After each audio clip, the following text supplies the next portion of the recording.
Welcome to Rise and Thrive with Dr. Jane Nicole, where we are rising in faith and thriving in purpose. Today, we are joined by Coach Ed. He's the love architect you didn't know that you needed. You know how they say love is a battlefield? Well, Coach Ed is here to give you the strategy, the armor, and the exit plan if needed. With a master's in human behavior from VCU and a sharp sense of humor, he's been decoding the science of relationships since 2009. So, yes, he's basically fluent in heartbreak, healing, and happily ever afters. As the founder of For Love Coaching, Coach Ed has helped countless people ditch dating chaos and stop falling for walking red flags. Instead of wondering, why do I always attract the same type? His clients have started to ask, where has this healthy love been all my life? Through powerful self led tools and real talk about what love really is and not the movie version, Coach Ed teaches people how to understand their personal relationship frameworks and finally build the kind of love that lasts. Thank you for joining me today, Coach Ed. As you see me wiping tears out of my eyes, that was beautiful. I'm gonna have to get that audio and start that. Have to use that as my wake up alarm. I know that's right. Speak life every morning, here every morning. Well, thank you for coming today. So today we are going to be talking about dating with discernment and knowing who's sent and who's a distraction. Mhm. So, dating, it can be very exciting, but it can also be confusing, especially when you're trying to figure it out. If you're trying to figure out if someone is truly sent from God or just a distraction, because the enemy will send his best, his brightest, his finest, his most beautiful. He will send them to dupe you, right? The Absolutely, counterfeit. So, in a absolutely. world that's full of mixed signals, how do we date with discernment? And how can we recognize the difference between a God ordained connection or a relationship that's simply pulling us away from purpose? So, in this episode, we're going to explore how to trust God in dating, how to recognize red flags, as well as divine confirmations, and how to navigate relationships with wisdom and intention. And Coach Ed is going to give us some tips and tools and strategy to do so. So, welcome. So, Thank you, thank you, thank you for having me. Not to cut you off, but I have to make sure that I lead with telling you how grateful I am to be here with you and your audience. I appreciate it. yes. And we're happy, and I know we are going to be blessed by you being here. So, if you would, before we jump into the topics, tell us a little bit about how you founded your organization, your company. Sure. I began For Love Coaching. Really, I began it in 2020. And it was on the heels of me just telling people on the heels of the lead in that you gave me. And as you were saying, how people are duped. And I was duped. Mm. The worst part was by myself. Ooh. Mind you, therapy helped me to own and embrace that. But you meet somebody in church and my father's a minister. So I'm the definition of churchified, as I like to say. And so, for me, meeting a woman in church, I'm like, how is this a bad idea? Yeah, thank you, God. Thank you. Meanwhile, God's looking down at me like, I didn't send her to you. Demons believe in me also. Sure do. Yeah. You didn't discern, Edwin. You just looked at a pretty face. You didn't ask questions. You didn't look at behaviors and be honest with yourself. Yeah. And before I go all the way down the well, I just kind of stop that part there and say, in that conversation that I was having with whomever, I understood, listening to their story and Mhm. listening to their disappointment and their heartbreak. And for me, that's when the light bulb went off. And I said, okay, another conversation with God. I'm like, all right, Lord, I guess I, had this hard experience because, oh, you had a purpose. I'm supposed to help others. I have this background. I have this training. I had this hard lesson earned. Yep. Let me be a blessing and try to help somebody else avoid this same heartbreak and expense. Yes, I love that. A lesson earned. Mhm. That's real. And even what you're saying, like I resonate with that as well. and having gone through a divorce and didn't really consult God like I should have, right? Like, and even discernment, some of those things I overlooked and having to take accountability, and in doing so is so freeing. So I know this conversation is about to be real good. Okay. So let's get into it. What does it mean to date with discernment, really? And what's the role of spiritual discernment in romantic relationships? Do you remember growing up and getting that whooping and being told you know better? Yeah. That's what discernment is. That's what Tell dating me with more. discernment is. We know what healthy interactions are. We know what loving behavior is, but we put those things down. We ignore red flags because we're thinking, well, they don't mean that. Or, no, I mean, I know this, but if I don't, then I won't have a date to my girlfriend's wedding. Or, how would the church people look at me? Or whatever excuse you want to fill in the blank with. We Hmm. know better. We know better. We know the unhealthy behaviors that we're receiving. Here's one. We know we deserve better, but we ignore those things. And we often do that because honestly because of a lack of self-love. There we go. The love deficit is what I call it. Yep. Yes, it's because of that. Mhm. And what I've experienced, and please stop me if I go running down the field and you don't want me to Mhm. go in that direction or go in that direction yet. With my clients, I've seen this a lot with women that are older, Mm. and they feel like their clock is ticking, or they're Yeah. afraid they're going to be alone for forever, and they end up settling. And you don't have to. So I'm gonna stop talking there. Yeah. I mean, settling is you lose more time settling than you realize because once you become aware that you're settling, Mhm, what do you do? Because some people, they just be like, "Oh, well," for what all those other reasons are that, like, cause you to settle, mhm, and a lot of it is appearances, right? That people stay and concerned what others are gonna think, right? So they either stay or mhm, they gotta go through the detaching themselves, the healing process, so, like, it's actually more expensive in time mhm. and energy, heartbreak, all these things to settle, but people, they're okay with just, like, getting the quick fix, just to say that they've done it, and they don't understand, but it's a scarcity mindset. Absolutely. And what's even along with that is crazy because when you settle, there's buyer's remorse. And next Mm, thing you know, you're looking at this person like, I hate the way you breathe. that's so real. Mm. Don't settle. Do not settle. We have to This was something personally I had to learn for myself when I, began dating Mhm. again. First thing I had to do was set my standards. Okay. I had to set and I literally wrote out a list and Mhm. prayed on the list and spoke to Mm, God about my list of all the things that I want. Even more valuable was my list of things that I do not want. that's so good. Yeah. And as I began dating, what's crazy is I'd say maybe there were two instances where I was like, well, I see these things that I said I don't want, but I think it's okay. When I tell you the regret I felt immediately when I brushed those things off, and it showed me, think so in those instances, it wasn't long, it wasn't a long process because I see something I didn't like. I try to ignore it. And then honestly, within days, I'd be like, all right, yeah, I got to cut that. By doing that, it helped me to get what I wanted faster. We end up settling for things because we think that we'll be okay with it. You're not going to be okay with it, Mhm. and I think to your point, it's going to delay you from your blessing. You need to stand on the business that you established and Mhm. don't settle. Mhm. Yeah. Yeah. That's so real. And going back to what you said about we know what's healthy. Like, Uh-huh.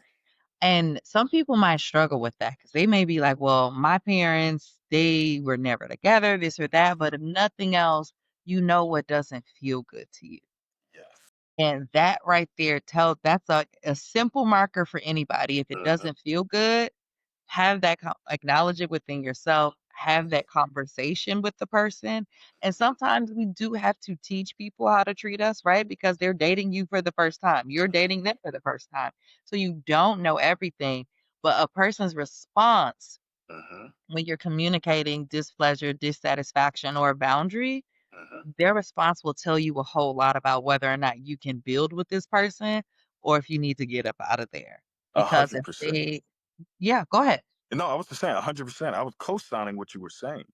Hmm. Another thing that again I had to learn the hard way, and then advise my clients and friends and everybody else. When we're dating, we're on a job interview, and I don't want to hire the person, let alone date and then marry the person who is just their resume. We're all going to put on a necktie for an interview. We're Hmm. all going to make sure that we speak very eloquently for an interview. Yeah. I want to see how you act when you're disappointed. I want to see how you act when you're hurt. I want to see how you act when you're angry. How do you talk to me? Mhm, What house did you grow up in? What did you see? And I was having this conversation with my wife a few days ago. And, my wife she's from Senegal. She's from a mhm, completely different culture than I'm from. And she's also younger than me. So mhm. many of my points of reference, she's not familiar with. But culturally, we come from a different place. What culture did your person grow up in? What house did they grow up in? And this is something that you had mentioned. What did love look like to them growing up? If they grew up in a house of chaos, what do you think your house is going to be like with them? If they grow And up in a house where they shout at the other person, they punch the other person, mm, and that's normal, why do you think that's not going to be normal in the house that you build with them? Mind you, yes, people can change, but when you're dating, these are the things you need to be aware of. yeah, and then ask the question, well, have you gone to therapy? If Mm, they've grown up in those houses, like, how did that make you feel? And what I've noticed too, Edwin, mhm, is in the beginning, even though people are like, on their best behavior, mhm, they're also the most likely to be the most truthful. Tell me 'Cause more about that. they have less to lose. Like, when Okay. you're just there meeting a person for the first time or, like, Mhm, 2nd, 3rd date, like, they're open. They wanna talk to you. They will tell you about relationship history. They're gonna be honest because it's not as much of, "I don't wanna lose you, so mm, I'm withholding." mhm, They're more likely to give you more upfront unless they absolutely know that they got a smoking bomb that's 2 seconds from going off, right? Like, mhm. they will tell you. Wow, that's You heavy. have to listen. You have Yeah, to listen. yeah. Like, I'll give an example with, the ex-husband. I don't lay ownership. I don't use mine because he don't belong to me. There were things that he said in the beginning, that let me know about his temperament and struggling with forgiveness Mhm, that I thought he just needs this or a little bit of it's the things we tell ourselves when a person, they always said when a person tells you how they are, well, I say how they are, not who they are, because everything, a lot of it is behavioral. mhm, We can change, but when a person tells you how they are, believe them. And a mhm. lot of times we think we are the exception Why do we do that? because we want what we want. And you have to take accountability Yeah. for this person was very clear, they were very honest, they may have said it with a smiley face, and even when people are joking, pay attention to the contents of their jokes, like, Mhm, people are telling you, but also, when I think a lot of it comes from society and just, like, how we're conditioned around, like, fairy tales and what it looks like, love at first sight, like, and we hear it both from men and women, right? Where we're mhm, waiting for Prince Charming, and then y'all are, like, waiting for the most beautiful person to just, like, stop your breath and stop your heart, like, mhm. and Yeah. so much more than that. Like Mhm. that has to be present below the surface. So much more than that. It's mind blowing. I mean, Mhm. it really is. But yes, yeah, I'm gonna give you the microphone. Okay, cool, cool. So I heard you say something that's really good and a great segue to the next question. Okay. After doing your healing and Mhm. you said, "Okay, I'm ready. What are my standards? What do I want? What don't I want?" And then you did one of the most critical and important things that I don't think a lot of people do is you went to God about it, right? So let's talk about prayer and wisdom and why they are essential in the dating process. I can't remember where it's Jeremiah. Okay. I think it's Jeremiah. But where God says, I know the plans that I have for you. Oh, that's 2911. Yeah. Mhm. Another quote. And I heard this quote when I was in like middle school, but it's burned in my brain and in my heart. Man Mhm. plans, God laughs. We don't know what's best for us. God does. We still have a responsibility though. Mhm. So we need to do our best to make the best decision. But then we need to pray for godly direction. The mistakes, I could point to every mistake I've ever made, but the mistakes that I've made in my life, if I had a prayed about it and been honest and listened to God's answer, I'd be so rich by now. On and on and on and on. And that's the case for all of us. Mhm. It takes discipline, from for on our part to stop, pray about it, and wait for God's answer. It's that waiting part that It's the gets waiting sure. part. It's the waiting part. And that's even when we're praying for something on our own, the hardest part is just waiting. We're not patient people, I think, just overall, but Mhm. especially nowadays, with this microwave technology, we all want something instantly. We want something quickly. That's not how God is. Mhm. I think about Joseph and how long he was locked up in jail. Mhm. But what you gonna do? We have to wait. We have to wait. We have to seek God's guidance and wait for His answer, and not be impulsive, not be impatient, not jump, from left foot to right foot. It saves us time. It'll save us frustration. It'll save us money. Mhm. Again, not always easy, but if we can discipline ourselves to wait for Him and wait for His direction, we'll end up on the better side of things. Absolutely, and that waiting, we think we need to help God. Let me speed this up for you, Lord. No, we are making a mess. We are making a mess of Every what time. good, perfect, orchestrated, divinely orchestrated, and Mhm. we just make a mess because we want what we want or we're listening to that self-doubt, right? Like we're listening to these self-defeating things or allowing Satan to get in our minds in that waiting season. And we need to be like Jesus in the wilderness when Satan pulled up on him, like, yo, I know you hungry. Go on, make some bread. Turn them stones into bread. And Jesus, he stood on business. And he said, no, it is not good for man to live on bread alone. Like, yes, I'm hungry, but I'm not willing to settle. But you said something with that though. That goes to knowing yourself, Yeah. knowing who you are, knowing the power that you have in you. Mm-hmm. He's like, this is Jesus. What I need to turn a rock into bread? I'm Jesus. And Satan, then get shut up, get out of here. But Jesus knew who he was. Jesus knew the power that he had inside of him. Imagine if we understood the power we have in us. Imagine yeah. if we understood our purpose and the huge things God has planned for us. We wouldn't waste time on fools. But And we're he, looking at the things we can see. We're looking at a mother we're looking at our mother or our parents that want to be grandparents. We're looking at the church people that are wondering why you ain't got nobody yet. We're looking at our friends who are looking at the wedding invitation like, oh, okay, so you don't need a plus one? Mm. We're looking at what we can see as opposed to looking at what God is looking. yeah, yeah. That's a lot. But everything that I'm hearing, I heard a theme of external validation Hmm. is what we're seeking. And going back to what you were saying about Jesus knew who he was. Hmm. My belief, I've come into this some at some point this year, is that majority of the issues that people experience, and this is also true in the clients that I support clinically, right? In therapy, almost everything is a spiritual identity crisis. Hmm. You don't know who you are, you Mhm. don't understand whose you are and what comes with that.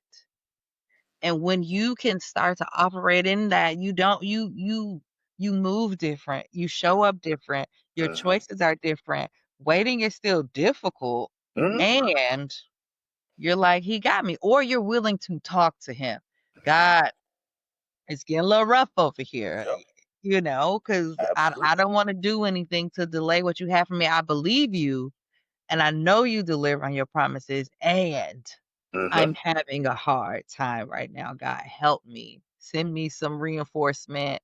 Give me clarity or remind me of what you said because right now my mind is thinking something different. Mhm. And I'm str Struggling. Yeah. Because we're not meant to carry it on our own. And like the more and more I get deeper into my relationship with God, Mhm. this is the one codependent relationship we wanna have. We don't wanna do not like, we don't wanna do anything without him, and he's Mhm. always gonna show up. He's gonna do everything he said he would, Mhm. and where we get in trouble in addition to the waiting, Mhm. it's the letting go of the how. And he does it in the way that some of the ways we don't think, it doesn't look like it, it doesn't happen when, it's that makes it that much more beautiful though, like, when you can just surrender. I had to learn not to tell God specifically how I want him to answer my prayer. Yep. And I learned that when I realized that God kept shocking me. And I realized he kept shocking me when it finally clicked. And I'm like, I was not expecting the blessing to come that way. But we Mhm. see that even in scripture. When Mhm. Paul and Silas were locked up Yeah. and were praying and singing, and then God sent an earthquake and they became free. Yeah, and what was, I forget who that was where he told them to march around 7 Got you. times. There we go. Yeah, Got to you. march around 7 times, and God they would. God doesn't bless us in ways we can predict. Yeah, And my theory is that we can't predict it because we ain't God. and we're not supposed to, and We're also not supposed to. that's control. When we're telling God what we want, how we want it, when we want it, we're not greater than God. He's gonna do what he wanna do. And also, I think too, some of that can come from our lived experiences because we want to know what to expect so Mhm. that we aren't disappointed. We want it that way, like it's a tactic for self-preservation, but like it's God. He's not gonna disappoint you. He's undefeated, Undefeated. but we have to learn that faith. Yeah, And when we come from a background where we've been hurt, yeah, where we've been disappointed, where yeah. we've been heartbroken, when we've had things taken from us or had parts of ourselves ripped from us, as you know, it's hard to trust. It's Mhm. hard to not have your hands on the wheels. It's difficult. But this is where therapy comes into play. And Mhm. this is again where your relationship with God comes into play. Is Yeah. in our most broken moments when we don't have any answers, when we don't have anything, when we have to learn that trust. Mhm. And it's in that vulnerability with God that we really do learn God. And by learning him, we really learn ourselves. Yeah. Yeah, and the thing about it is I believe, he allows the hurt, he allows the things to happen to make us weak because that forces us to go to him, which brings me back to the codependency. When you get that, Hmm. 'cause we're trying to be sometimes codependent with others, we wanna be filled up with Hmm. all these other things, people, work, fame, whatever the thing is, right? Like, when it's really God that you want to be codependent with, like, I'm not even kidding. I'll be like, "God, what we wearing today? Mm. What we going?" Like, yesterday was the 4th of July because God has changed my diet. I said, "Father, I need some protein. Can I have some meat for real today?" Like, Mhm. 'cause, you know and it's different. Like, it's really different, but it's also good and, like, when you have that assurance that you Mm, like, and it's not anything you can put you can't explain it unless it's someone else who's already experiencing it, or people are curious enough to see your transformation to say, I want some of whatever you got. What's up with that Jesus juice? Like, to your point though, I wasn't as trying to make sure I say this the right way. just be I mean, authentic. I learned a deeper level of that codependency on God. Same.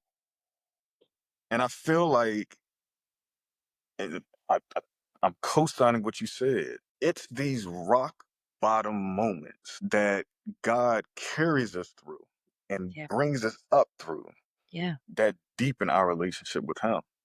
And that's why I call them bedrock. We Mm, think it's only rock bottom if you stay there. It's mm, only rock bottom when you trying to do it yourself and you scratching and scraping to survive. It becomes bedrock. God is our bedrock. And we wow. go up from there. I love that. I've never even heard that before. I love it. Yeah. Yeah. That's a I man. love it. Yeah, thank you. The perspective shifts are just it just opens up so much, and a lot of it is just like unlearning things that we, experienced Yeah. and picked up. So I feel like we got at this, but I think we can drill it down just a little bit. Okay. How do you balance emotions with God's guidance? Tell me more about that. So, like, how we feel what we feel. That sounds like we kind of talked about this a little bit, right? Hmm. Like, we're humans. Like, have you ever seen one of those feelings wheel? Like in therapy, I use a feelings wheel and it has like three layers. And each layer, so in the middle, there's like the more common emotions, and then you have all the offshoots, and it Yeah. has like three tiers. Hmm. We are so dynamic and we experience so many things, right? Like you cannot live on the center wheel. This is like maybe what they're teaching you in preschool, like Hmm. sad, happy, hurt, Right. disappoint. You know what I mean? Like, Hmm. but we feel all of this stuff. Hmm. How do we not allow that to overshadow? Like, how do we balance that? Like, how do we find room for all of these things that we're allowed to feel without allowing it to like overshadow God? Like, how do we find room for both to honor and acknowledge what we're feeling Hmm. and hold that space for God? Whew, that is such a beautifully complex question. Knee jerk answer is discipline. The realistic answer is by filtering or funneling your feelings through the lens of God. And what I mean by that is, man, you must be a therapist or something. That's such a good question. What I mean by that is, even when you think about your personal reactions to certain things, or I guess it's your personal feelings towards certain things, drilling that feeling down deeper. And this is something that I do with myself. Ask myself, okay, I feel angry, but Mhm. why? Why am I feeling angry? Am I actually angry at that person? Or am I angry because I stepped in gum and then I messed up those favorite pair of shoes and then I mumbled my words on the podcast, and you know what I'm saying? But you really have to go deeper in what it is that you're feeling. Yeah. And then I think the bottom layer question of that is asking, okay, is this is this the way I should be feeling? Mhm. Spiritually, have I crossed any lines? Like, let me make sure I am still. God said I could be angry, but you know what I'm saying? Like, so it's not a quick process. It's Like, you not. have to take that time to really Mhm. dive into your emotions and why you're feeling these emotions. And then I heard the other part about spiritually, have you crossed any lines? Like, what are you then doing? Or what have you done? Or what are you thinking about doing Hmm. as a result of feeling those emotions? And I would also add to that, like, some of it is to surrender. And if you don't know and you can't answer those questions too, Hmm. God, help show me why I feel this way. Right. Hmm. Hmm. And I know a big part of my healing process was because I could have been mad at him and blamed him, said he did this to me. He said that he treated me this way. He did it. Could have did all those things. And I said, I asked God, show me what was my role. Hmm. How did I get here? And it wasn't the perfunctory, rhetorical, how did I get here? I was really wanting to know, say, God, how did I get here? Show me how I got here, where I gave it to him to open it up, allow me to see. And them sermons your dad was giving Mhm. was coming to life last year. Mm. Like, not even kidding. Like, Uh-huh. you see me at church, I don't know how many times I be over there dabbing them eyes, trying to get the corner, and not mess up my makeup because it was Mhm. coming to life. Mhm. And, And you've been through it. yes. You've been through it. And some of those tears were the fact that that's not my present, it's not my future, and it's just gratitude for deliverance and for understanding who I am and whose I am. With my clients, when they cry, I always tell them, I'm like, I'm glad you're crying because Yep, your spirit needed this. yep. And your tears are hydration for the amazing things that God is growing in you. Oh, that's right. You better say them tears is watering. Come on. Because they are. Yeah. Those tears are you surrendering to God. Those tears are you. I remember reading that, and I'm not a medical doctor, but I remember reading that there's no scientific reason why we cry. Scientific. But there are things in our tears that show how dope God is and why we do cry and need to cry. Yes, I'm not talking about that. Yeah. Scientifically, why water comes out of our head. Like, there's no scientific reason Yeah. why you're sad. Yeah. It's your spirit releasing.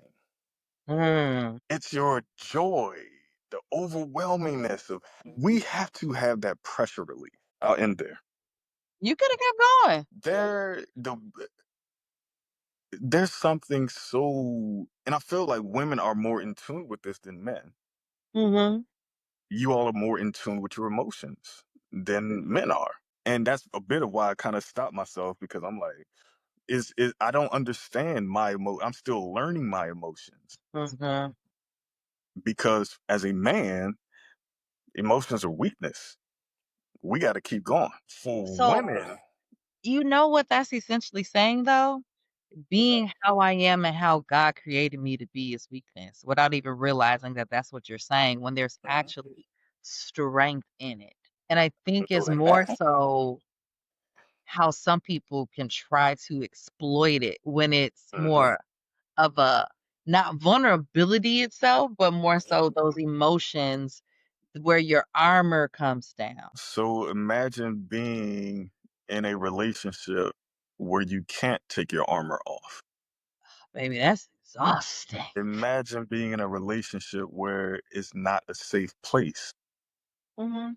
Imagine being a man and you leave the house to go to battle every day and try to provide for your house, and then you come home and you have to put on more armor. To still battle. Home is supposed to be a safe place. And for all, for men and women Mhm. in relationships, we have to not lose. We have to not take our eye off that ball. Home is supposed to be where you rest. Yeah. Home is supposed to be where there's love. Mhm. Life is gonna be stressful. Bills got to Every get now paid. All of that. But with your partner, y'all supposed to be fighting together and not each other. and not each other. Yeah. And what you're saying about that battle of the home, it made Hmm. me think about scripture, about the contentious woman, basically. So I just pulled it up. There's a Okay. couple of them Proverbs where Uh-huh. sometimes a lot of things are repetitive in the Bible, but like Yep. that's one reason too, I think. So Hold on, Proverbs. wait. Well, when you see it, through Testament, New Testament, this book, that book, yeah, it's repetitive for a reason, but especially within a chapter, Mhm. when God says it multiple times, it's for emphasis. Yes. And I think it's in Genesis after Moses dies, Mhm. and God says, Joshua, get up and go. Mhm. He says, how did he say it? Be strong, for I am with you. Yeah. God says this, I think he says it 4 times. And I view it the same way as, again, when we were growing up. And I know for us growing up, before we went into somebody's house, my dad would be like, all right now. Y'all, when we go in there, y'all better act like y'all got sense. He said, yes, sir. He said, when we go in there, act like y'all got sense.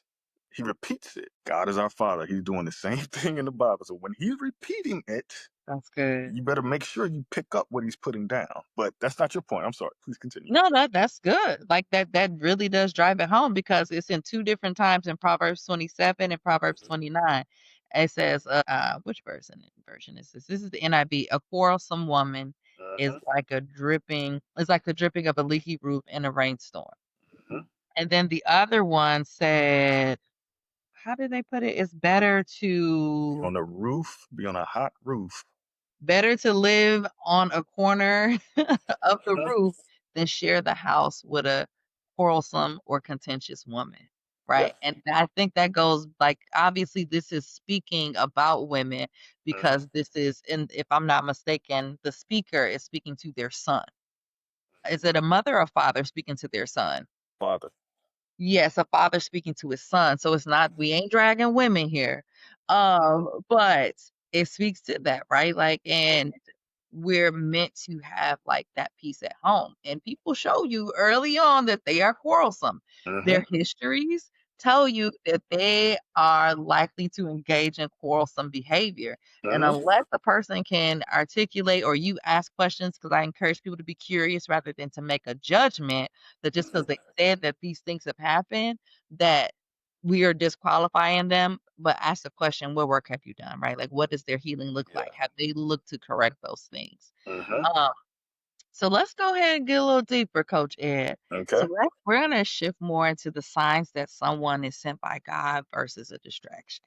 So, what are some of those signs of like a divine connection or that it's where like the alignment of values? Yeah, just talk to me about that. Like, what are the signs that this is like a God connection, a divine connection? Their fruit they are known. Come on. You got go into detail because I remember a year ago I was struggling with that scripture. I get it now, but in case there is someone who hasn't gotten it yet. You do not go to an apple tree and expect a watermelon. You can tell what type of tree it is by the type of fruit that that it gives you. You can tell what type of person they are by their behavior. You will know if somebody, you will know how closely aligned somebody is to God by the way that they act, the way Yeah. that they carry themselves, the way that you do or do not see God reflect in their action. Words, whew. Ladies, when you're dating, the man will tell you he is President Obama's favorite nephew just so he can get your prize. Words mean nothing. Actions Mhm. mean everything. The Bible doesn't say, for God so loved the world, he sent the world a text message and said, hey, big head. No, love is an action. God so loved us, he gave his best to us. His only. His only. And it was perfect. That's what God's love did. It didn't just talk. So to answer your question, watch that person's behavior because it is for men and for women. Oh. Watch. Mhm. Watch and see how they bless your life. Watch and see how they sacrifice for you Or not. or not. Good grief. They'll show you how important you are to them. Excuse me. They'll show you how much you mean to them. But how much they're willing to give of themselves for you. How Mm. important is your smile to them? Yeah. And that goes back to a couple of things that you said earlier. One, thinking about like the fruit, right? And we know them by their fruit and how we can be duped, right? Like this person presents, they look like an apple tree. Mhm, But then you start to see the things. This is not an apple tree at all. This is not what they told me this is how they are. Their mhm. behavior, which is the fruit, suggests otherwise. Absolutely. Yep. I never forget one time, this was, gosh, probably 12 years ago, but I was flying somewhere and there was this guy, I say one of my cousins, and he had on Fendi, everything, hat, book bag, shirt, pants, all of that. We land and we're all, what was- we landed And I think I don't know, we were walking like to the parking lot or whatever. His clothes had to cost $15,000. And this dude got in like a 1980s Pontiac Grand Am. And it wasn't like vintage. No, it was not. Okay. So he was presenting as an apple tree, but then the fruit of the vehicle he got into did not say Fendi everything. It did not say apple tree. For all of this branded stuff he was wearing, he should have had a driver waiting for him, but he didn't. That's good, Evan. That's good. That's good. And the other thing that kind of came up is worth, self-worth, right? And when people, how they treat you, the behavior. Hmm. Why do people stay? Why do we stay? And it gets down to self-worth and the work that they need to do. There are a lot of us like who this goes to like that brief conversation we had on Sunday about how people are encouraged to rush and partner up and get married, Hmm. right? Yeah. You don't even know who you are. Yep. And so then you might see people later, and I think we've probably seen versions of that. I think it was for me too. Like, finally found someone that I didn't realize I was settling, checked enough of the boxes. This guy that he's in so many of my prayers. Oh, he has to be it. I didn't have my don't list. And then, feeling like, okay, I got it, but then you got to deal with the aftermath of it and then staying in it. But like, what even allowed me and others to settle, right? Like, Hope. okay, that's simple. That's good. Come on. Again, what I teach is when it comes to relationships, hopefully, people will grow and change and improve and all of that. But you have to look at it going into a relationship like all sales are final. Yeah. That person is who they are. And they were like that way before they met you. Women do this more than men do it, which is women will get into a relationship and be like, oh, I could change him. Dating for potential. Dating for potential. No, Hmm. you need to go into that relationship. Again, all sales are final. As is. You have to be willing to accept that person as they are. Yeah. And that goes back to creating your standards list and Hmm. your go no go list.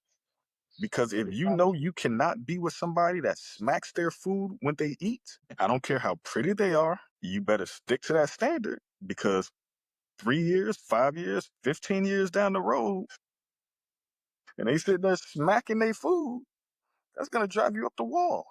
You're Yeah. gonna be embarrassed when you take them to the business brunch or whatever. So you see what I'm saying? Like you have to stick with your standard. Mm-hmm. Mm-hmm. Period. Mm-hmm. That's good. He said it's the smacking. I'm just cracking up because that's the thing that bothers me. Like, and it's bringing up funny stories for me where I'm like, does nobody else hear them? It wasn't someone that I was dating, Uh-huh. but I'm like, every time we hang out with this person, nobody hear that but me. Like, Yeah, no, I'm with you because it drives me up the wall. That's why that was the first thing my brain would go to. Just trying to I think of an example. digress. Yes. Okay. So on this other side of that, what are some of the signs of distraction? And I think you kind of gave some hints when you were talking about it, but like, let's make it plain, right? Okay. So for my clarity, what do you mean by distraction? So if we're saying who's sent by God versus a distraction Gotcha. versus like dupes, what are some things to help you recognize a dupe or a counterfeit in dating? So it's the same thing. Like you'll know if they're hustling you. You'll know if they're a distraction. I'm gonna I'm I'm gonna give this not clarity, this extra bit of context, but and Yeah. so please like push No, me I off like if I'm context. going And I in the think wrong direction. context or examples help people Hmm. to help break it down. Okay. Yeah. So, but yeah, like I said, if I move in the wrong direction of what you're saying, please let me know. You But good. when Just you flow. say distraction, I look at a distraction as you're distracting me from my mission, from my purpose, the Yeah. purpose that God has me on. Yeah. And it is very, very, very clear to me if I know, and this is such a high level concrete example, but if I'm the teacher of high school at my church Sunday school and I start dating this woman and she's like, we can just watch church online. To me, that makes it very clear. I know my mission, I know my purpose is to teach these kids, is to help them to better understand God as they're in their teenage years, and they're getting ready to go to college, and there's more and more of these distractions. And I want to help them to be stronger Christians. This is what I'm doing. These are the lives that I'm impacting. And then here comes this person who's like, you don't need to do that. That's a Mm, distraction. And yeah. if I'm fool enough to let this pretty face Adam me, I go, oh, okay, Eve, yeah, you're right. Then I just made that choice to not move closer to God and not to continue to work on God's mission. Yep. Do they help you to have a stronger walk with God? Do they help you to do more for his kingdom? And if they don't, then I have to have the clarity in my spiritual walk with God to say, you know what, that's not somebody that I need to keep in my life Mhm. because they're not going to keep me from making my God happy. Yeah. There listen, I said make it plain, there it go. So if they are doing anything that's going to detract or distract from your purpose and your relationship with God, that's not that God didn't send them. And they return to sender. Whew, I love that. On the Mhm. inverse of that, how beautiful would it be if I'm date this woman and she's like, "Oh, you do that for the high school kids? Wow, that's great." Blah blah blah. 2 3 months down the line, she's like, "Hey, babe, I came across this. My Eventbrite alerts let me know that the Bible Museum is doing this. Do you think your kids would be interested in that? Because I got a friend that works there. I might be able to get some discounts." That's a helpmeet. That's somebody who's helping you on your journey, on your mission for God. That's Mhm. somebody now you need to take a closer look at. Somebody that's gonna multiply. Yes, absolutely. Hmm. Now, if you do know somebody that knows somebody that work at the Bible Museum and wanna give me a discount, I still have it then. Um, okay. So I think to for some people who might want it a little more, so some of those things, if we sum this up, right? Okay. With the divine connection, you'll see that alignment in values, there will be peace. Hmm. You will see spiritual growth, and likely it can happen together. And then there's clarity, it's clear. And when we think about distractions, marks by confusion, Hmm. inconsistency, emotional turmoil, and pulling you away from faith and purpose. Yes, yes, yes, yes. Let me add this little piece of clarity to peace. Mm, In a relationship, there's gonna be disagreements. absolutely. We disagree with ourselves. Like, should I get that piece of cake? It's so good. Ooh, but summer's here. I want to go to the beach. Oh, I shouldn't do it, but it's so good. Like, we disagree with ourselves. So Mhm, you introduce somebody who's been raised in a different house in a different way, mhm, you're gonna have differing opinions on things. But do they insult you because of your idea? Do mm, they do they do they say your mama's breath stink because you have an opposite opinion of them? See how y'all disagree. Do mm, they tear you down? Or mhm, do they say, well, I just don't feel that way? But okay. I mean, mhm. you can feel that. Okay. I mean, I don't think so, but all right. If it's a disagreement, it's just a disagreement. Yeah, But are y'all insulting each other? Are y'all hurting each other? Are they tearing you down or are they building you up? Look at the way that you disagree with that person that's in your life. and where this could get tricky is if you've come from a contentious home, some people still go forward because this is familiar. Yep. This has been normalized, and so this is why sometimes a unhealed person is struggling to get with a healed person Mhm, because they think that they're too healthy. "Oh, you too passive." mhm, No, you're high conflict. mhm, Person. That's actually what the issue is. So then they don't know, or like how sometimes people are like, Oh, he's too nice. Mhm. That's something, but we are going to point outward versus saying, you know what? I'm not a good match for him. I would eat him up. Mhm. And to say, I got work to do before I can date someone like that. But no, we make the other people the problem. But a person then they may be slower Mhm. to recognize some of these patterns of distraction because they grew up in a home where they saw a relationship plagued by distraction and they don't yet know. And that is such a conundrum because when you my wife's her first language is French. Hmm. That's the You gotta house. flex and let the people know your baby multilingual. Go Yeah. ahead. Yeah, guys, she did his big one with this one. Again, thing that I talk about with her, I'm like, your language is French. Why would I expect you to speak Portuguese? That's not the house you grew up in. Yeah. For a person who grew up in a home of chaos, why would you expect them to embrace peace? Hmm. That's not what's natural. That's not what's normal for them. Yeah. Chaos is what's normal for them. So I look at it in two ways.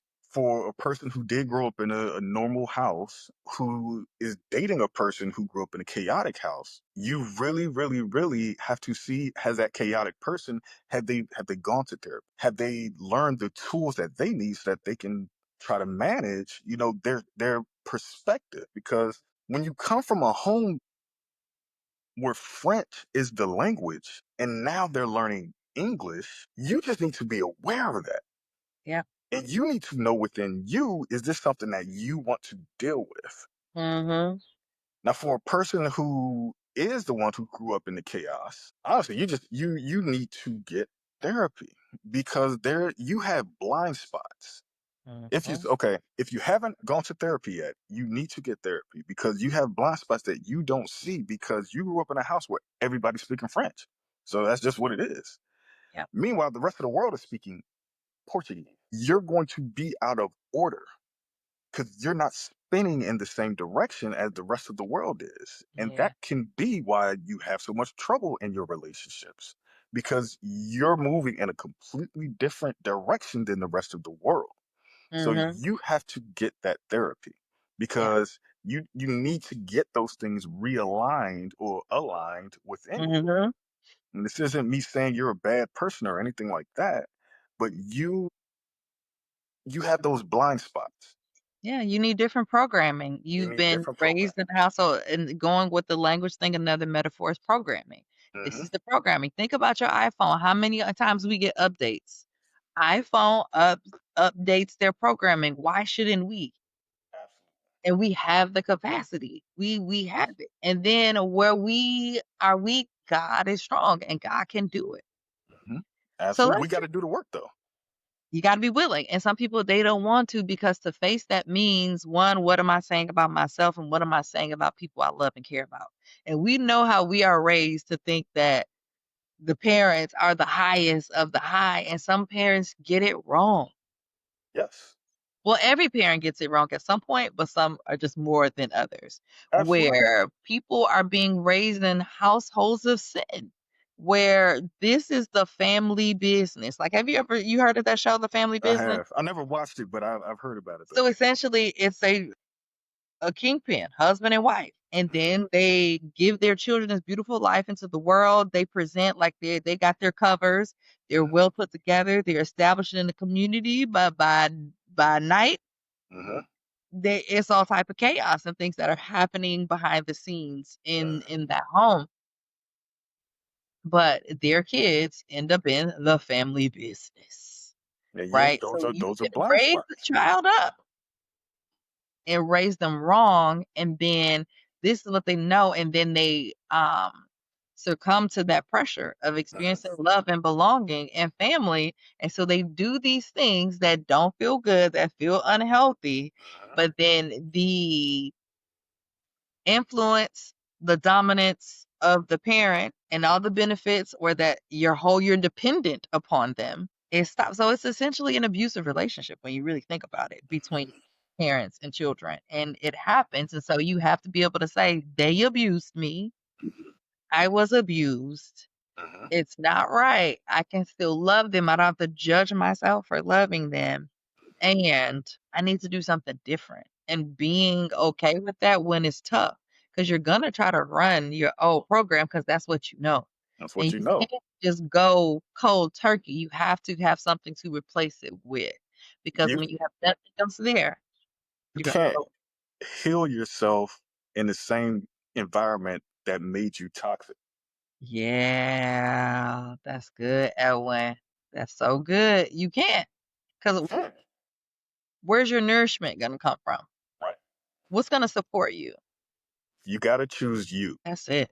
It's not Okay. easy, It's not easy. but It's worth it.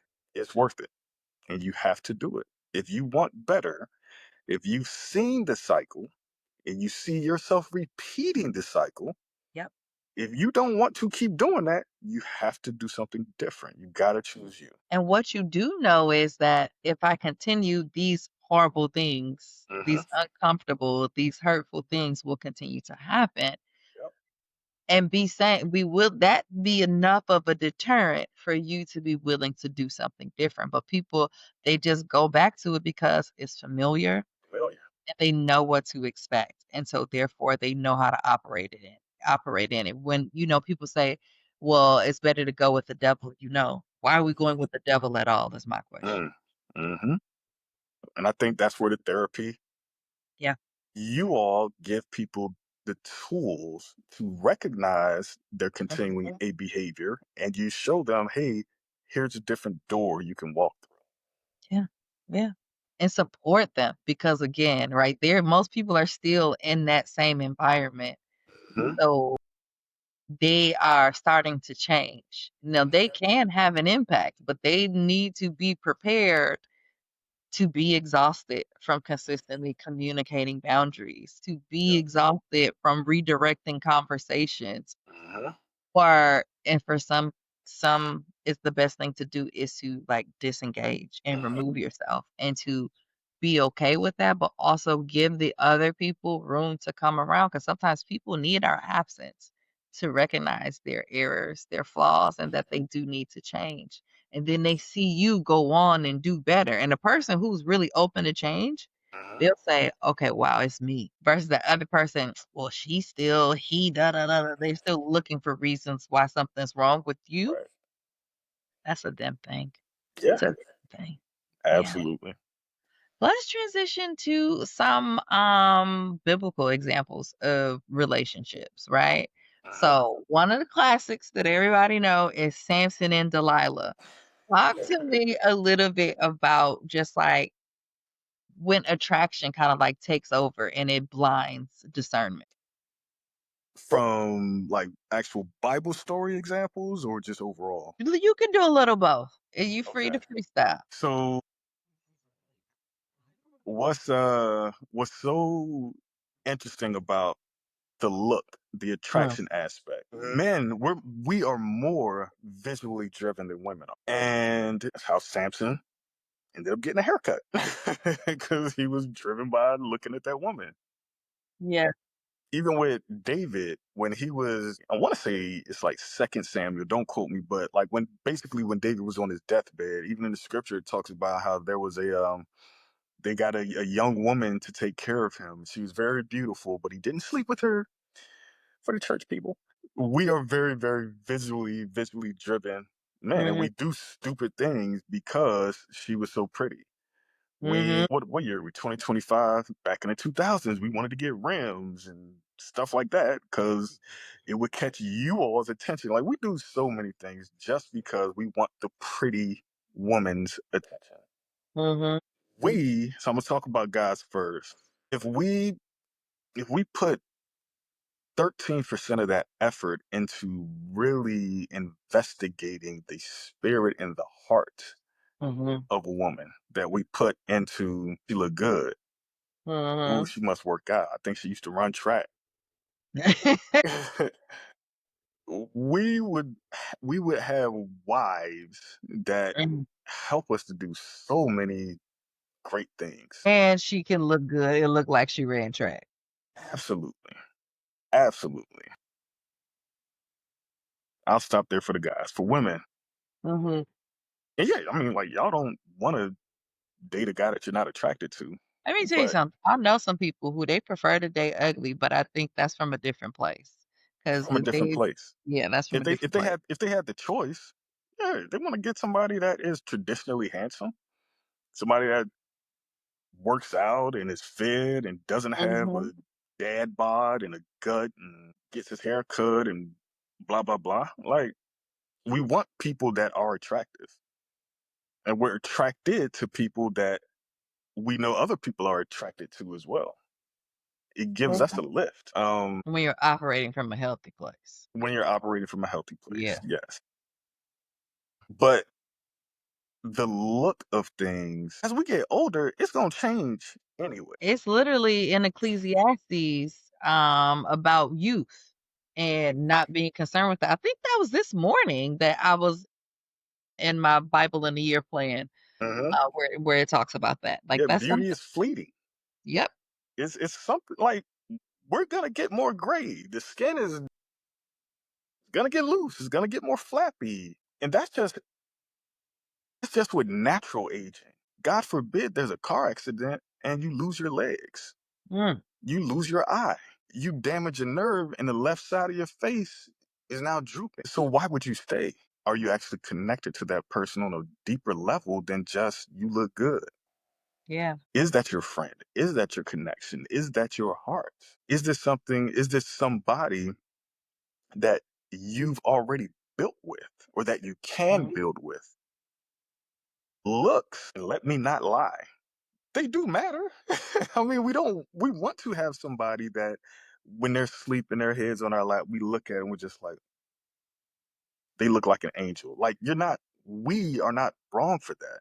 No. But we need to be expecting more than Mm, just a pretty face, because yeah. you can find pretty everywhere. I Mm, want y'all to know that. It's not difficult to find pretty. What's difficult is to find somebody that you can laugh with. It's difficult to find somebody that will tell you that everything is going to be okay when you're disappointed. It's difficult to find somebody that's going to pray for you when you're crying too hard to even say the words to God because your heart is so heavy. yeah. Or someone that you can even cry in front of, right? And be yourself and not always have to have on that armor. Somebody that's going to wipe away your tears. Looks matter, not stoning anybody for that, but look for deeper than Mm. just look. And you don't have to do an or, because there's somebody who's gonna go to the opposite end. She's too pretty, ain't no way she can be BCC. And so they just don't. But again, that's a belief. That says something about That's the a person. belief. And back to what we first started talking about, you're worth somebody attractive. Like, you're worth that. It's not Mm, an or. Like the good doctor just said, it's not an or. yep. And I think as you were talking, and I was thinking more about the story of Samson and Delilah and reflecting back, right? Like, this is classic pulling away from God. Like, Hmm. she kept asking him over and over again about this thing, and he's like, he wouldn't tell her. Then he finally gave up. But it's just interesting that he gave up instead of leaving. But this also can tell you about just how distracted he was and how good the experience was that he was having, that Hmm. he gave up his promise. What would, that's such a great point. So I'm going to hit you. What can be so good looking to us in the moment that we'll walk away from God? You don't got to answer if you don't want to. No, because it's layers to it, and it's a question that I had to answer. I had to also. It's a question that I had to answer, right? I And think it's a question we all need to ask yeah, ourselves. yeah, and it's again, and I'll say on this without going too deep, Hmm. it's an identity crisis, not being clear and who you are, whose you are, and may not even understand your purpose, and Hmm. it could also be connected to programming. Yeah. and those core beliefs that have been built on your programming, as well as some of your lived experiences, and have being able to challenge those. Mhm. Yep. Now let's shift to more healthy, right? Okay. And I want us to specifically talk about this relationship and what's so good about it. Boaz and Ruth, because everybody else be like, I'm waiting on my Boaz. Right? I hear women. I don't know if it's men being like, where my Ruth? But we, waiting on our Boaz. Like, talk to Mhm. me like what you understand, Coach Ed, right? Like dating and like what are those what are the elements that this was really a relationship that aligned? So for the women specifically, you got to go back. Both, no, Ruth. Mhm. Go back to the book of Ruth Uh-huh. and read Ruth's story. Ruth chose God. Ruth, she came from, I can't remember. Oh, man. She turned away from because I was like, I don't remember what tribe and all Yeah. of that. I He can't remember said, her tribe giving up either. that God and I'm gonna worship your God to Yes. Naomi, her mother-in-law. Yep. And was loyal to her. Yep. Even And after her husband died. yes. Yes, yes, yes. They were in, so with Naomi and Ruth, and there was another woman, the other daughter-in-law. So Naomi was the grandmother, she was the big mama, and her husband and then her two sons died. And Mm-hmm. so it was just Ruth and Naomi and then the other wife, the other woman who lost her husband as well. And Naomi was so depressed and so broken because she lost all means of income, if we'll speak plainly about it. Sustainability. Sustainability. She lost that. She lost her husband and her boys. Mm-hmm. Didn't have a way to sustain herself. Mm-hmm. And she even said, she was like, change my name to. Mara. So the other woman was like, so and Naomi was like, I'm gonna go back to my homeland. I'm gonna go back to my parents' house because this is just I can't do this stuff no more. And the other woman was like, yeah, I'm not going with y'all. You can go be sad on your own. I'm still young. I can still go get me somebody. Ruth said to her mother-in-law, like you said, I'm gonna go with you. Wherever you go, I'll go. Whoever your God is, that'll be my God. Mm-hmm. Ruth sacrificed and loved first. And then she ended up me and before I even jumped there, Ruth was working to provide for herself and Naomi. She was minding her She was business. minding her business, but she was working. She was working. She wasn't searching for no man. God don't say Mhm. you go to this nightclub at this time and you'll find your man. No, God says do it.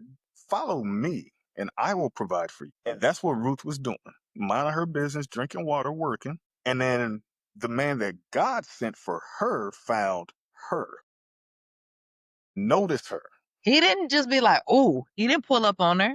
He didn't Uh-uh. come with, "Let me get her before somebody else get her." He saw her. She ain't have to do the most. Message.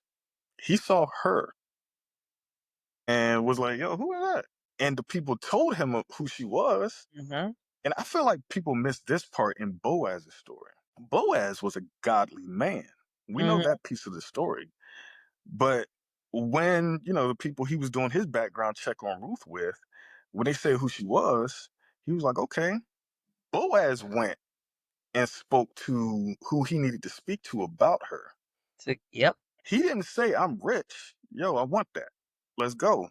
Nah, he followed the rules. Yes. He made sure he didn't step out of line out of God's order. Mhm. Once he got the blessing, once he made sure everything was good, then he went to Ruth. And And another even, part in there hmm is before he even pulled up on roof, hmm provision, allow her to have this, and that. And yeah, remember how happy Naomi was when hmm she came home with all of this. And then yes. Naomi told her who he was. He's the redeemer of our family. And go ahead, come on. Love, I said earlier, is an action. It's not one Come word. on. It is not words. You just said it. He provided for her before he took her on a date.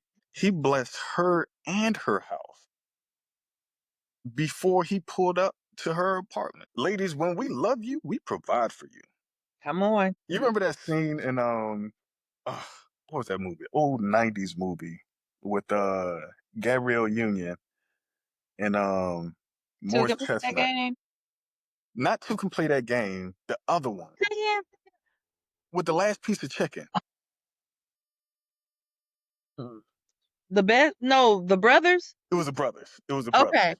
It Wow, was the I've not watched brothers. that in so long. Yeah. And Okay. he gave her that last piece of chicken. He made sure she had some food. He did. Boaz made sure that Ruth had food. And I'm so glad you brought this example out because there's Yeah. so many layers to this narrative. Yep. He provided for her immediately. And then the older woman in Ruth's life said, "Oh, no, that's a good man, Savannah. Come on. Here's what you need to do But in the best way. in the Because best Savannah way." Man wasn't no good man, but we ain't gonna Right. go down that way in the Excel rabbit hole. Naomi, she saw the value of him, not Mm-hmm. just the money. She saw Mm-hmm. that he did things the right way. She saw that he's willing to provide for her. And she said, "Go to him. Yep. Don't bring all your sexiness. Go to him and lay at his feet." Lay that hair over his feet. Talk to us about the value for women of having a wise older woman to speak. Yes, who you listen to 100% matters because someone else would have sent her out there on a different mission. Yep. And think about it. He was out in the field. He was Mhm. full. He had drank the wine. He didn't know she was there. She could have gone out there. They could have sent her to go seduce him.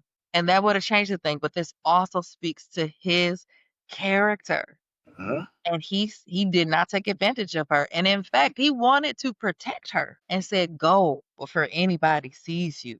I'm glad she didn't take advantage of him while he was drunk Absolutely. and be like, "Oh no, I'm pregnant. And then there's So you got that. to take care of me. And You then got to there's take care that. of us. This is your son. I don't want to hear that. No, you did. It's yours. He look like Which you." goes back to their wise counsel, because someone would have said, "This is his routine. This is how you get him." And Mm-hmm. there are so many people that are operating that way, and then when it doesn't work, Mm-hmm. they're mad when really you're living, you baked this loaf of bread and now you gotta eat it, as Brother Wusaw said, right? Like you're eating the loaf that you kneaded the dough. You put it in the oven. Now you're take a slice, Take a enjoy. slice. So it goes back to what you said, the value of wise leadership. Who do you have in your life? Are they directing you to be ratchet? Or are they Come on, directing you to be more holy? come on. Uh, Are they directing you to be holy or holy? Just saying. Churchified woman, churchified man. It yeah. This story is so rich and really people they look at it so surface to just like Yep. having a good man that's going to provide for you and his character, and you highlighted too, he did not skip steps. He went to who was next in line to Uh-huh. redeem her, how they would do, right? And he's like, "I ain't got it." Hmm. And then there was like they made their contract, but then there was like a public notification, y'all. I Yep. follow the rules. I Right. did not skip rank. I didn't do any of the things. I know the Let it be law. I known. know God's law. I respect the Lord. She's bad, but I want to make sure that like you said, I care about her honor. I care about how this story is written. Mhm, mhm. 'Cause I want to do this the right way, Yep, yep, and that says volumes about him, his yes, character, and why he was so blessed by God. yep. As a man too that's disciplined, as a man that had restraint. And Hmm. so when we bring this into like practical knowledge for the audience, right? Like, and this goes for men and women, even though we're using this excuse me, this illustration to break this down about like what a man will do for a woman, but it goes both ways. They are not going to do anything to compromise your character. They're not gonna wanna push you to do things that are outside of your values. They're not gonna do anything that's against the law of the land or of God. Like these are all things, and even when no one is there, but Hmm. who's gonna know? Right. That's not your person. It's They're not. trying to bypass all of these things to gain access to you in a way Mhm. that is not holy. We'll go back to the word, it's not holy. Kanye West hates, and I don't know if they've gotten their divorce yet or not, but Hmm. he hates that woman that he's married to now. Really? No man that really loves his wife is gonna have her walking anywhere naked. We don't do that. Yeah. When we really love our wife, Yeah. we protect her. We don't share her. Are you crazy? You know how much I put into this, into her? Mhm. You know how hard I have to fight to make sure she knows how crazy I am about her? You think I'm gonna share any part of her with you? Mm, mm, No.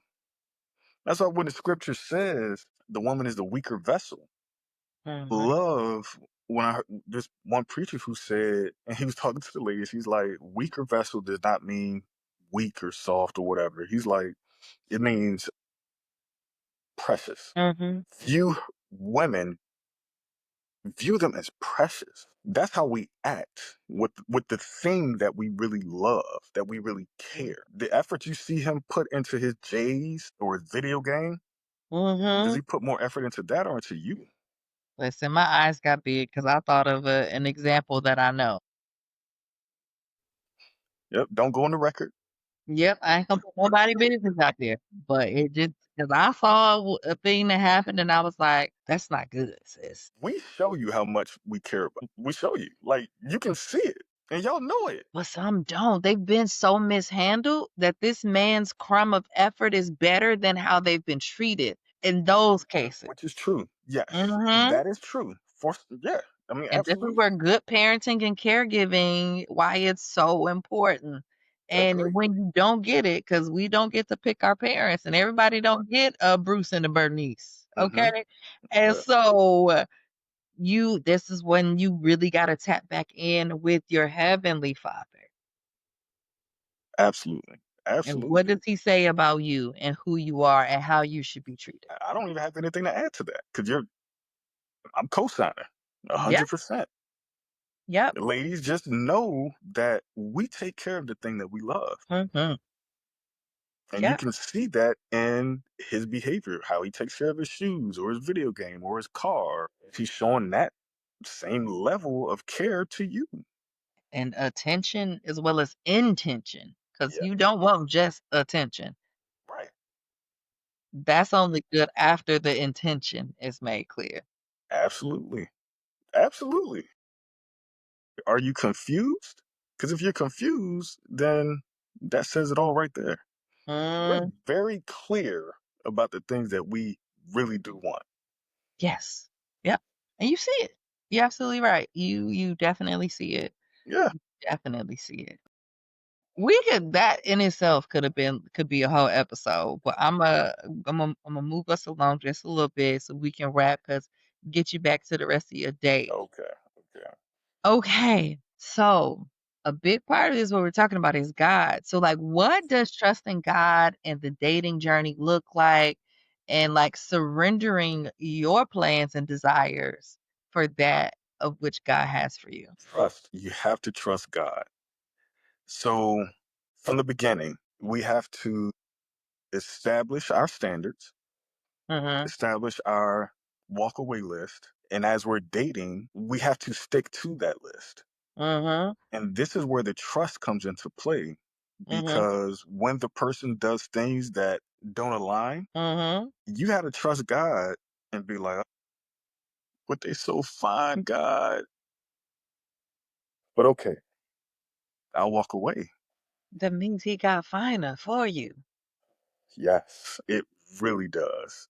But you have to trust and have that conversation with God like, Lord, I really love 1 through 4 with this person, but 5, I I can't. know I gotta walk away. So I don't want to, God, but I'm going to and trust that you have better for me and walk away. Mm-hmm. And when I tell you God will show up and show out, Yep. I seen your proof. you seen it. And that woman, woof, it blows my mind every time I think about it. Yeah. But you have to have that trust in God, and you have Mhm. to be willing to walk away.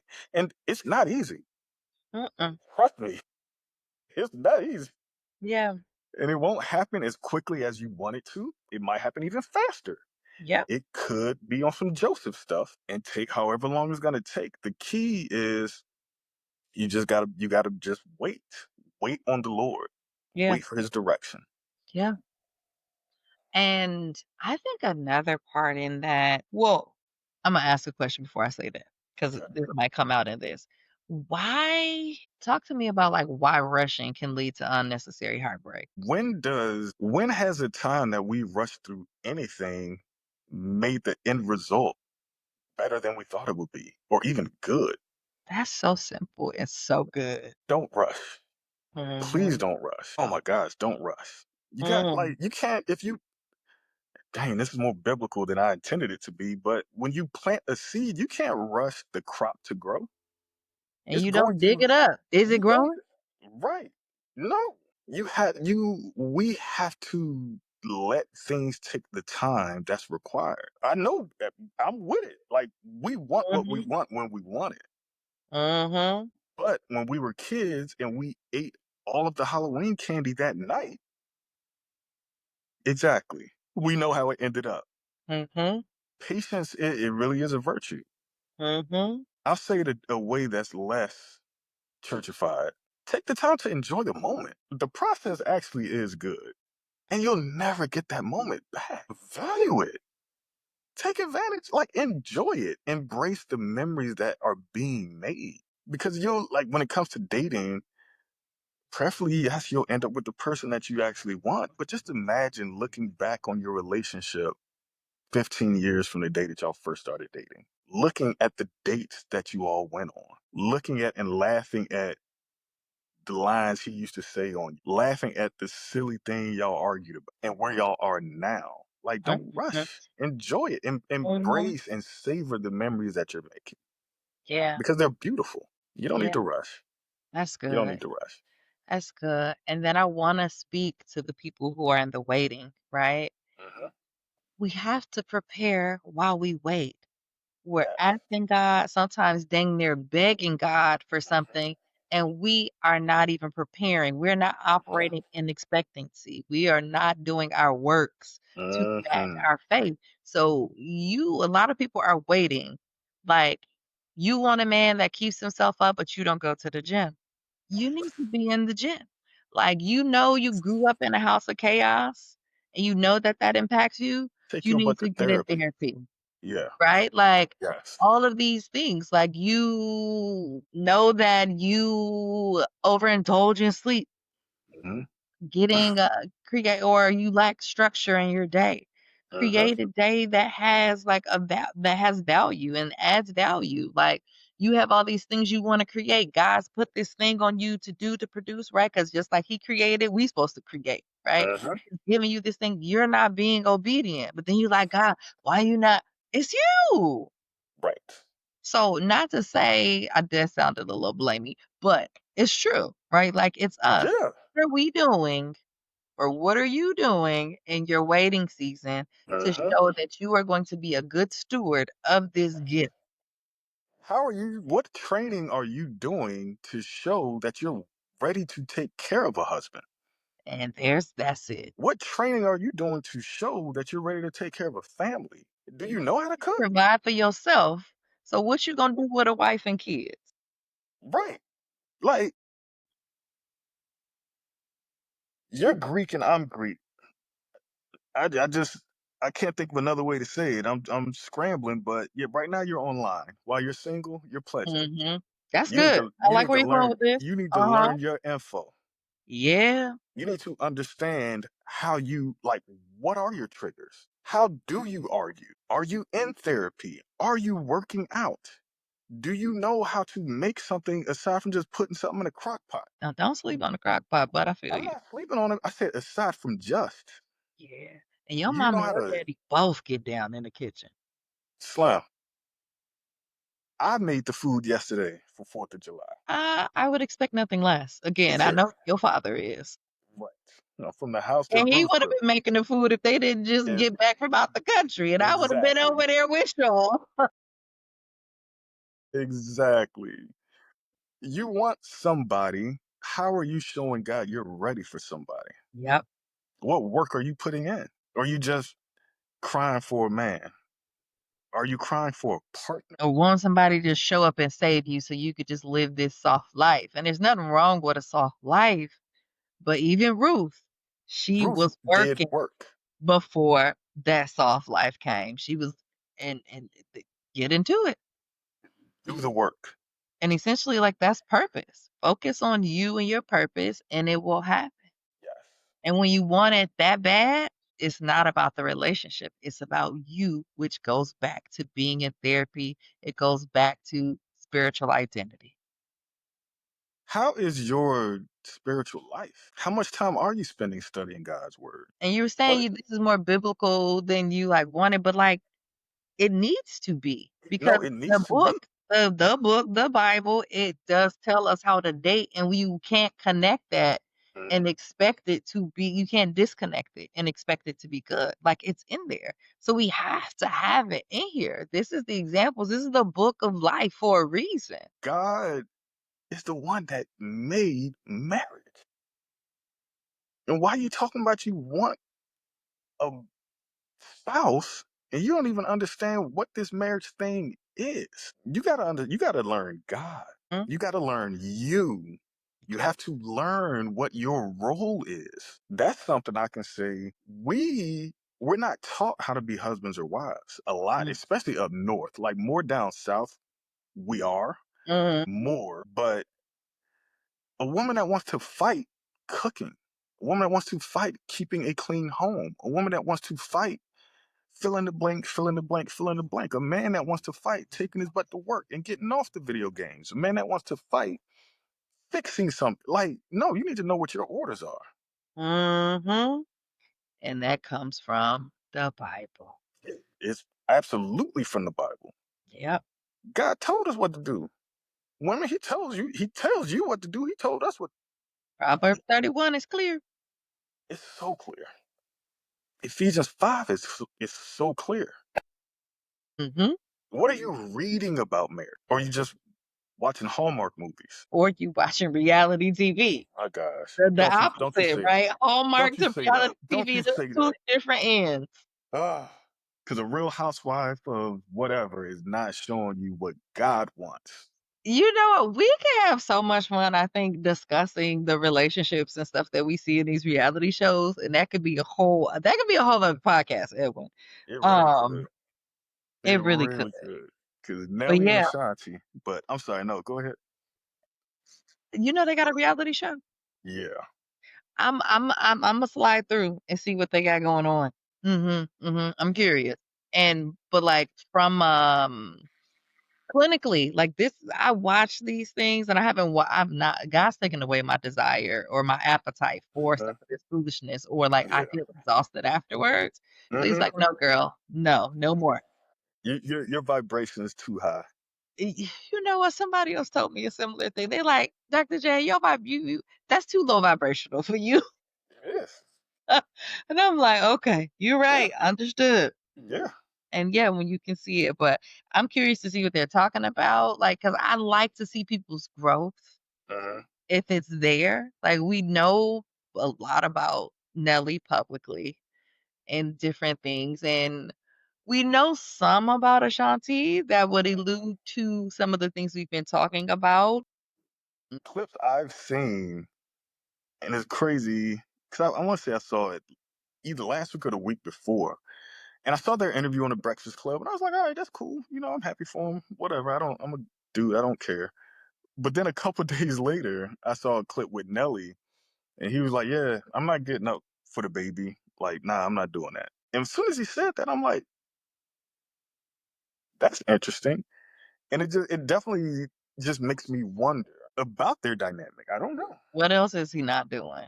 And how is she compensating? Ashanti, why exactly did you go back to Nelly? Exactly, and this is why I wanna watch and gonna watch it through the lens of the conversation we've been having here today. exactly the study of human behavior, but Just make sure. also that love deficit, I know it's gonna show up. The spiritual identity is gonna show up. I know all of these things are gonna show up. Yeah, Yep. I'm eager to see what you surmise. Yeah, yeah, yeah. Okay, so I want to thank you for being here. This has been such a Absolutely. really, really good conversation. And I hope, well, not even hope, I know we gave some things to our audience to help them in their waiting, to help them get clear on what their roles are, and to have their standards and their walk away list, right? Good. Yes.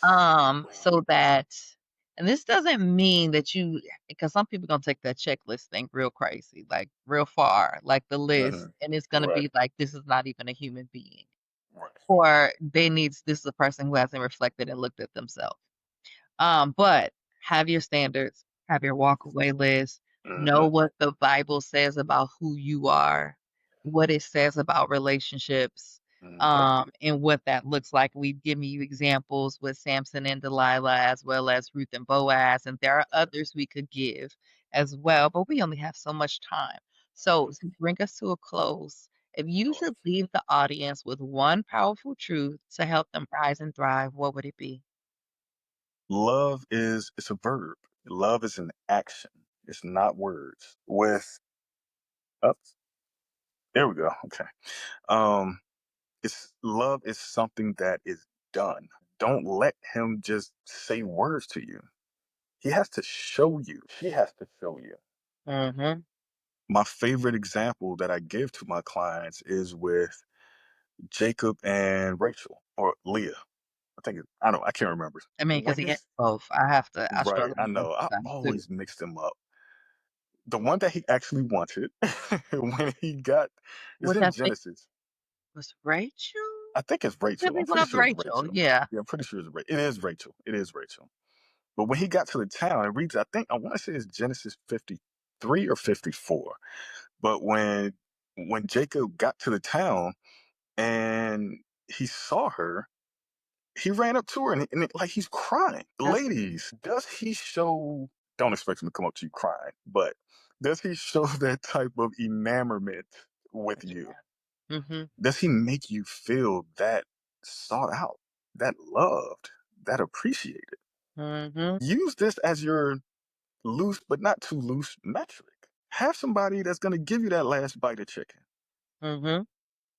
that's Mm-hmm. going to provide for you, that's going to love you, listen to you, wipe away your tears, make you feel beautiful, make you feel helped, unlike Nelly with Ashanti. Mm-hmm. You are the weaker vessel, the precious vessel, and you deserve it. Likewise, ladies, what are you willing to sacrifice for him? Mm-hmm. Y'all are a team. How are you both helping each other on a day to day? How are you both helping each other to understand God better and That's to good. act in the way that God would have you to act? Move closer to God. Yeah. That's it. Thank you for coming to my TED Talk. All right. Well, like I said, thank you, and thank you for all of the gems that you dropped, the bars that were dropped, and practical examples. And so this is where we transition to the audience, where you all get your call to action. So for your reflection, have you been dating with discernment, or you been moving off emotion and vibes? And then I want you to take action to pray for clarity in your relationships, and that's whether you're in a relationship or if you're waiting, or your preparation season. So pray for clarity and be open to God's direction. And finally, I want to affirm you or leave you with an affirmation. I choose relationships that align with my purpose, not distract from it. All right. Well, thank you again for tuning in for another episode of Rise and Thrive with Dr. J. Nicole with our special guest, Coach Ed McClure. And I want to welcome you back next week. Episodes drop every Tuesday at 7 a.m. Eastern Standard Time so you can rise and thrive. Merch is available, one of many things. So you could just go to Nice. evolvewithdrjnicole.com and you can shop the merch. We have a variety of things that are available to support you on your journey of rising and thriving. And we will see you next time.